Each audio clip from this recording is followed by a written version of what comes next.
Y esta es una situación de verdad que es un problema sin duda, uno de los temas que se han marcado en la agenda de los últimos días. El aumento de la morosidad del crédito con aval del Estado y el debate sobre sus causas y consecuencias. Para analizar qué nos dice este fenómeno sobre el sistema de financiamiento en la educación superior en nuestro país, conversamos con Óscar Monet, docente e investigador del Faro de la Universidad de Desarrollo, a quien le damos la bienvenida. ¿Cómo está, Óscar? Buenas tardes. Hola, muy buenas tardes a ti y a todos los que nos están escuchando actualmente en vivo. Óscar, cuando observamos el aumento de la morosidad del CAE, ¿qué nos está diciendo realmente sobre este sistema de financiamiento estudiantil en nuestro país? Sí, mira, lo primero que hay que entender es que el financiamiento va en dos partes. Uno podría entenderlo como un problema de financiamiento de la oferta, es decir, las universidades e instituciones de educación superior, o también de la demanda, como los alumnos. En el tema de las instituciones de educación superior, a ellos no les afecta tanto toda vez que reciben el dinero ya cuando el estudiante pide el crédito, el banco es el que le hace la transferencia, o luego esa deuda se hace cargo del Estado.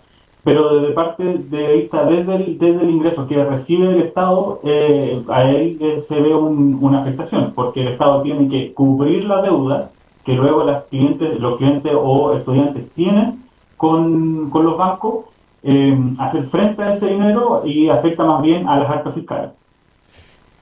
Óscar, ¿estamos frente a un problema de capacidad de pago de los deudores o en un problema de diseño de instrumento? Mira, no sé si tanto diseño de instrumento porque nosotros observamos que el año 2021 había una tasa de morosidad de un 48% y subió al 67,4% el año pasado. Y históricamente se mantuvo siempre cerca de un 50% máximo, llegó hasta al 34% lo mínimo. Y sí, desde la elección del presidente Gabriel Boric subió mucho el porcentaje de morosidad. No es tanto ese es el problema. Y respecto también de lo que se paga, la cuota promedio que pagan los egresados es de cerca de 60.000 pesos. Y el 75% de la gente que paga CAE paga menos de 80.000 pesos mensuales. Entonces, eh, ahí tenemos que no son montos que son necesariamente inalcanzables de parte de vista de los deudores. Además de que el CAE también presenta otras facilidades. Si la persona no tiene trabajo, puede a la comisión ingresa solicitar que lo liberen del pago al no tener trabajo, o si la cuota es demasiado alta, también puede solicitar que la cuota se baje al 10% de su ingreso. Conversamos con Óscar Monet, docente e investigador del Faro de la Universidad de Desarrollo. Óscar, ¿qué tan determinantes fueron los factores como la pandemia, el empleo y los ingresos de los hogares en el aumento de esta mora? Sí, mira, antes de la pandemia, la mora era de un 42%, cerca del 43%, y a 2021 era 48%. Ahí observamos más o menos un 5 puntos porcentuales que aumentó la morosidad. Entonces, no tuvo un gran efecto la pandemia. Es decir, el año 2021 la morosidad llegó a niveles equivalentes a lo que había el año 2012, pasado la crisis subprime. La política de gratuidad, de hecho, hizo que cayera mucho la morosidad. Pero sí los niveles que estamos observando los últimos años han sido siempre crecientes. Desde el año 2021 no ha parado de crecer el nivel de morosidad y que te mencionaba hace un rato que ha llegado al 67,4%. En los últimos días se ha discutido el efecto que pudiera tener las promesas de condonación. ¿Existe evidencia, Óscar, para medir cuánto influyeron estas expectativas generadas en los deudores?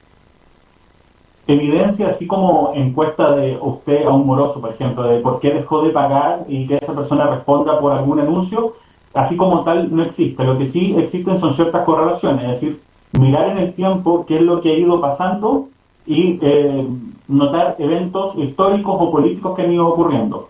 Efectivamente, como te mencionaba, la elección del gobierno pasado, del presidente Boric, que prometió la condonación del CAE, efectivamente subieron niveles de morosidad. Pero ojo, también hay otro efecto que en la noticia no se ha tocado mucho y que sí se toca el CAE, pero es el efecto de los créditos de fondo solidario que afecta a las universidades del CRUCH, del Consejo de Rectores. También se ha observado el mismo efecto de aumento de morosidad en el fondo solidario, que está mucho más escondido porque no es plata que el estudiante le pide a un banco, sino que a la misma universidad donde estudia. Conversamos con Oscar Monet, docente e investigador de Faro de la Universidad de Desarrollo. Oscar, desde una perspectiva de política pública, ¿qué riesgos se generan cuando una parte importante de los beneficiarios deja de pagar un crédito respaldado por el Estado? Mira, para el banco no es mucho porque, claro, al final del día las personas que tienen el crédito con aval del Estado, al no pagarlo, el banco recibe el dinero porque lo ejecuta a través del mismo Estado. Sí, para el Estado se producen en términos contables cuentas por cobrar. Esas cuentas por cobrar llevó mucho tiempo donde no se ejecutaban los embargos o los juicios ejecutivos de forma eficiente, entonces las personas pensaban que podrían no hacer frente a esas obligaciones. Y eso es dinero que el Estado tiene que sacar de sus fondos para pagarle a los bancos y luego no le cobra a las personas que le tienen que pagar. En ese sentido, entiendo la lógica de que es equivalente a casi como un impuesto que no se paga. Tiene una disminución de los ingresos del Estado, de los ingresos esperados al no ejecutar las cuentas por cobrar, pero además tiene un efecto de aumento de los gastos que tiene el Estado. Y bueno, ahí observamos nosotros las estadísticas macroeconómicas del déficit fiscal que tiene el Estado de Chile en estos momentos. Oscar, si Chile decidiera reemplazar el CAE, ¿qué elementos debería tener un nuevo modelo para ser sostenible y justo para estudiantes y también para contribuyentes? La pregunta es bastante larga. El gobierno pasado prometió, por ejemplo, el proyecto del FES, que era reemplazaba, y no reemplazaba solamente el CAE, sino que también el Fondo Solidario, eh, lo unía como una sola deuda, inclusive en eso, en el caso de los estudiantes que tengan ambos créditos. Eh, y lo que prometía es que se hacía cargo de esto y las personas pagaban una especie de impuesto por haber estudiado.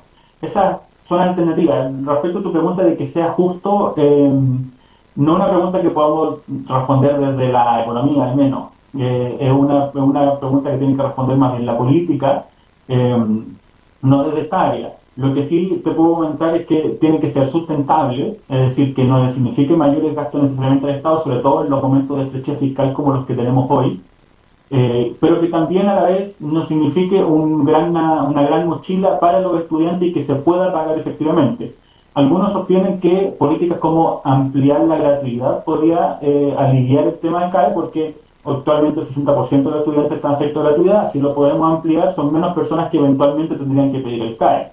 Pero también habría que ver otras alternativas, porque, por ejemplo, la gratuidad solamente financia los años de la carrera. Es decir, si una persona se atrasa estudiando, tiene que buscar otro financiamiento y muchas veces termina cayendo igual en el CAE o en algún otro crédito que lo vaya a reemplazar si es que efectivamente existe una política de ese estilo.